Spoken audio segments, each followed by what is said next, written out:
Hi everyone, welcome back to the part 3 of structure of atom. और इससे पहले in the videos we have discussed that scientists were very clear about the fact कि जो atom है it is quite divisible into three things which is electron, proton and neutron.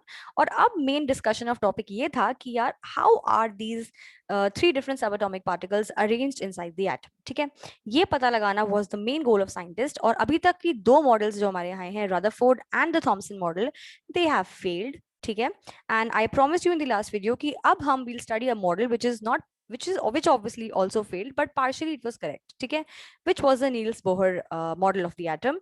और वो guys you have to understand कि ऐसे ही एक दिन उठ के नहीं आ गया था, है ना.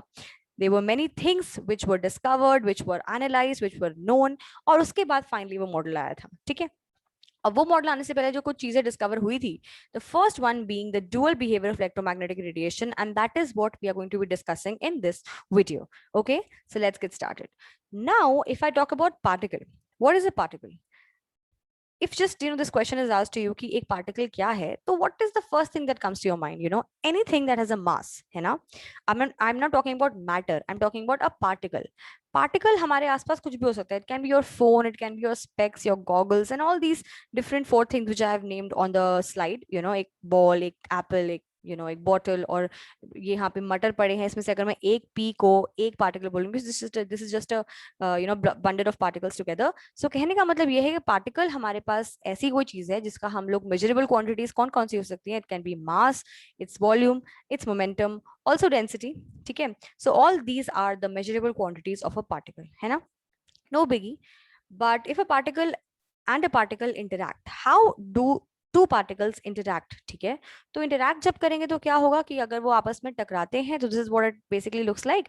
वो एक सर्टेन डिस्टेंस से आएंगे, ठीक है, आपस में कोलाइड करेंगे और फिर एक सर्टेन डिस्टेंस पे दूर चले जाएंगे, और फिर थोड़ी देर बाद रुक भी जाएंगे बिकॉज ऑफ फ्रिक्शन. ठीक है, they will need to stop, and that happens, right. And that is basically nothing but your collision. Collision can be elastic और inelastic, and I let your physics teacher worry about what is the meaning of elastic and elastic collisions.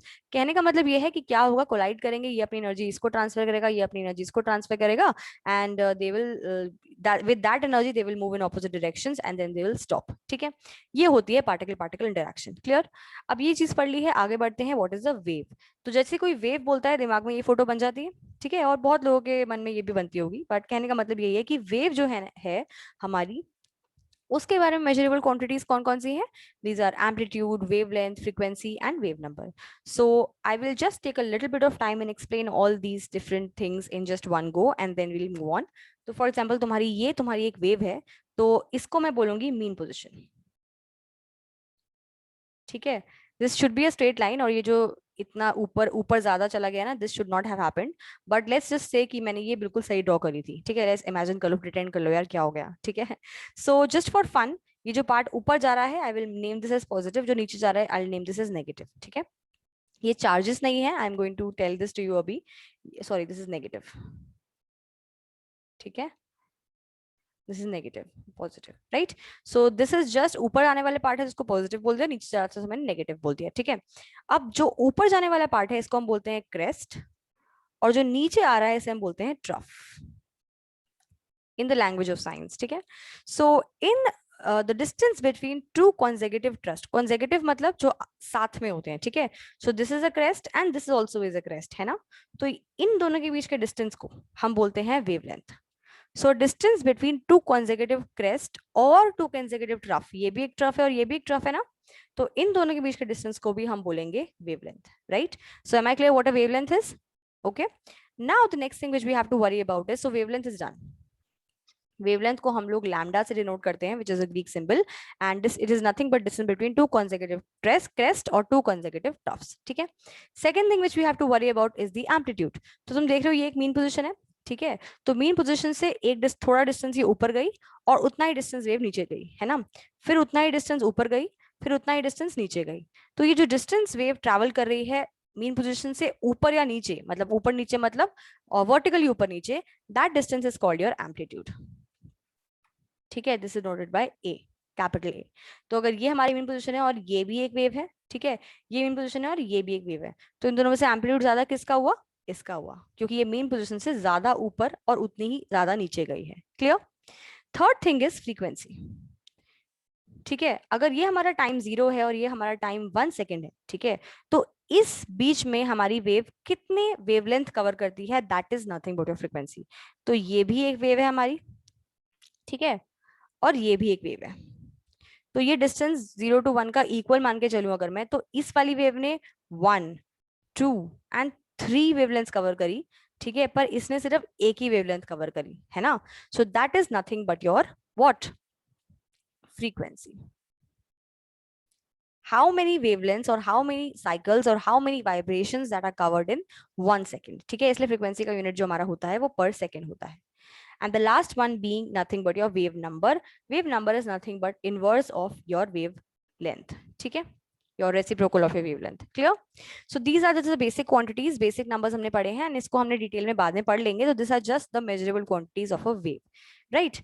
So जैसे हमने particle particle interaction के बारे में बात की थी, वैसे वेव वेव इंटरेक्शन के बारे में बात करते हैं। सो अगर हमारी ये एक वेव है, एज आई सेड, ये मेन पोजिशन है, इसको पॉजिटिव, इसको नेगेटिव, इसको पॉजिटिव, इसको नेगेटिव, इसको पॉजिटिव, इसको नेगेटिव, इसको पॉजिटिव, इसको नेगेटिव, ऐसे भी आगे भी चलता रहेगा। I am just lazy enough to do that, अब समझ लेना, ठीक है। सो अगर मैं इन दोनों वेव के बारे में बात करूं और इन दोनों का मैं रिजल्टेंट पता लगाऊं, मतलब ये दोनों जो है वो आपस में इंटरैक्ट करती हैं, तो जब दो ऐसी वेव इंटरैक्ट करती हैं जो कि सेम फेज में हो, सेम फेज का मतलब क्या होता है, जैसे तुम देख रहे हो कि positive is coinciding with positive, ठीक है, यहाँ पे पॉजिटिव पॉजिटिव मिल गए और नेगेटिव नेगेटिव मिल गए, ठीक है, फिर पॉजिटिव पॉजिटिव मिल गए, फिर नेगेटिव नेगेटिव मिल गए। तो ऐसी पूरी की पूरी जो वेव है, positive is coinciding with positive, negative is coinciding with negative, तो ऐसे इंटरैक्शन को हम बोलते हैं एक कंस्ट्रक्टिव इंटरफेरेंस, और उससे हमारी बनती है एक इवन बिगर वेव, ठीक है। Since positive is coinciding with positive, plus plus will form what, plus, minus minus is also plus, ठीक है। सो इसलिए both will be adding up, तो नेगेटिव नेगेटिव से मिल जाएगा, पॉजिटिव पॉजिटिव से मिल जाएगा, ठीक है। तो हमारी हो जाएगी एक कंस्ट्रक्टिव वेव, इसको हम बोलते हैं कंस्ट्रक्टिव इंटरफेरेंस, ठीक है। जब भी दो वेव इंटरैक्ट करती है उसे हम इंटरफेरेंस ही कहते हैं। The interference can be constructive और destructive, this one is called a constructive one, ठीक है, जहां पे दो वेव्स आपस में एड अप हो जाती हैं, ठीक है। ऑन दी अदर हैंड, अगर तुम देख रहे हो ये पॉजिटिव है, नेगेटिव है, ये पॉजिटिव है, ये नेगेटिव है, ये नेगेटिव है, ये पॉजिटिव है, अब तुम देख रहे हो positive is interacting with negative, यहाँ पे भी पॉजिटिव नेगेटिव इंटरैक्ट कर रहे हैं, फिर यहाँ पे भी पॉजिटिव और नेगेटिव इंटरैक्ट कर रहे हैं, है ना। So when a positive is interacting with a negative, उसको हम बोलते हैं which are waves which are in different phase, clear, and this kind of interaction will result in a destructive interference, because we know positive negative will cancel out each other and the answer will be 0, है ना। तो यहाँ पे positive negative interact हुए and we have a destructive wave which is formed, तो इसको हम बोलते हैं destructive interference, ठीक है। सो कहने का मतलब है जब दो वेव इंटरैक्ट करती हैं तो उसको हम बोलते हैं interference. It can be a constructive one if they are in same phase, it can be a destructive one if they are in different phase, clear. तो अब हमने पढ़ लिया है पार्टिकल पार्टिकल इंटरैक्शन को हम कोलिजन कहते हैं और वेव वेव इंटरैक्शन को हम लोग इंटरफेरेंस कहते हैं, क्लियर। तो अब पार्टिकल और वेव क्या है हमें क्लियर हो गया। Now we talk about electromagnetic waves, ठीक है। सो अब क्योंकि as the name suggest it is nothing but it is a wave, electromagnetic wave है, वो एक वेव है, it is not a particle, it is a wave. अभी तक हमें ये पता है, हमें मतलब साइंटिस्ट को ये पता है, ठीक है। नाउ हमारे पास एक अगर व्हाइट लाइट है, उसको हम प्रिज्म में डालते हैं तो वो इस कलर में जो है वो डिसिपेट कर जाती है, ठीक है।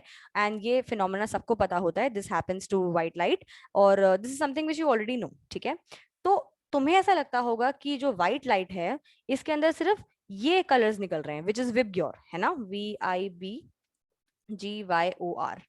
रेड ऑरेंज येलो, ठीक है, ये सारे हमारे पास विबग्योर के कलर्स होते हैं। बट तुम्हें लगता होगा कि सिर्फ यही कलर्स होते हैं, बट ऐसा नहीं है, ठीक है। इसके ऊपर और इसके नीचे और भी रेडिएशंस है जो है पर हमें दिखती नहीं है। See this colours are visible to us so that we can, तो हम इजीली बता सकते हैं कि हाँ यार ये कलर्स हैं, बट क्योंकि ये कलर्स हैं इसलिए हमें दिख पा रहे हैं, हमारी आईज को विजिबल है।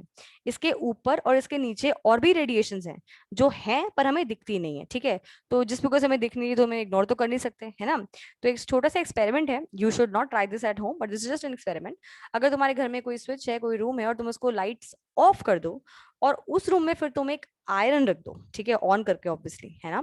तो अगर तुम अपना हाथ यहाँ रखोगे you will not feel anything, यहाँ भी you will not feel anything, again not feeling anything, but here तुम्हें हाथ पे कुछ गरम गरम फील होगा कि नहीं होगा, होगा, राइट। ठीक है, और ज्यादा पास गया तो again not a good day for everybody, हाथ जल जाएगा, you should not do that, right. इतना भी नहीं करना वैसे तो, बट कहने का मतलब ये है कि अगर हमारे आयरन के आसपास अगर हाथ होगा तो we will feel a little bit गर्माहट हाथ पे फील होगी। तो वो गर्माहट हमें दिख तो नहीं रही ना, इट्स नॉट लाइक हमें गर्माहट ब्लू कलर की दिख रही है या रेड कलर की दिख रही है, but we are feeling it, है ना। so that is nothing but a radiation, right, that is not visible to us, पर वो है। तो कहने का मतलब ये है कि these are all the different radiations which are there, ठीक है, जिसमें से सिर्फ इतना पार्ट है जो तुम्हें दिख रहा है, जो तुम्हें विबग्योर के फॉर्म में दिख रहा है, बट इतना पार्ट है जो तुम्हें नहीं दिख रहा, ठीक है। so these all together are called electromagnetic radiations। ये लाइट, व्हाइट लाइट जो हमारी होती है, जो स्प्लिट करती है इन कलर्स में, different colours, all these are also radiations. ये blue radiation, white radiation, all these are also radiations, ठीक है। बट ये भी रेडिएशंस वो हैं जो हमें दिखती हैं, बट ये वाली X-ray, gamma ray, UV, IR, microwave, FM, AM, long radio, all these are also the radiations. बस फर्क इतना है कि वो हमें दिख नहीं रही है, ठीक है।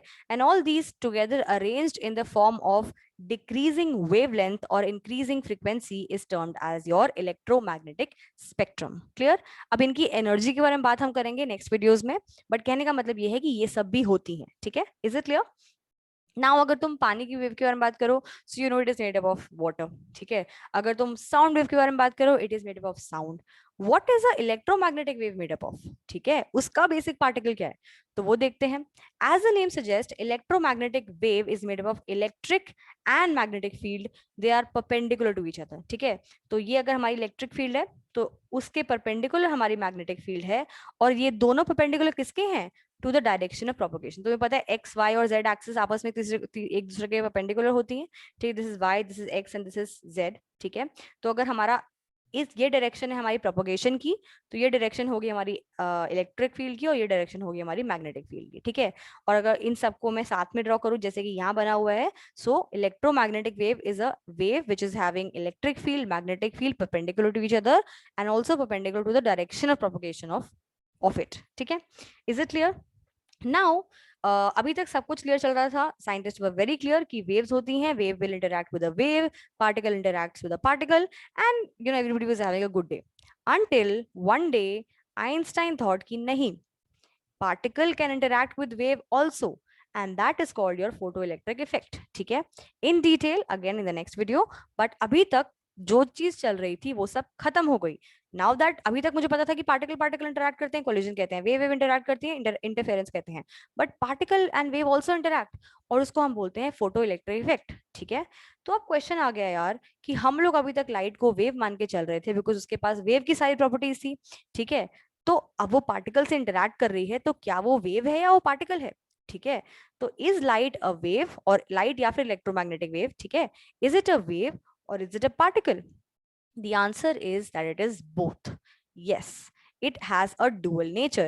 अगर हमारा ये एक लाइट, अगर हम मतलब अगर हमारा this represents a wave and this represents a particle, so this is what an electromagnetic wave is. It is an amalgamation of both particle and a wave, which means it has both wave-like and particle-like properties. ठीक है? So wave like properties उसकी क्या थी और particle like properties उसकी क्या थी, how did scientist know what is photoelectric effect, what is black body radiation, what is Compton effect, ठीक है। All these are the things which needs to be told to you, but अभी तक मैंने बहुत basic से उठाया, I will just right now just giving you introduction कि हमारा इलेक्ट्रोमैग्नेटिक वेव ही क्या है, ठीक है, एंड उसकी एनर्जी के बारे में। All these will be discussing in the coming videos, so if you like the video then do press the like button. If you like it very much, then share it with your friends because it's free and why not. So thank you. Let's meet in the next video.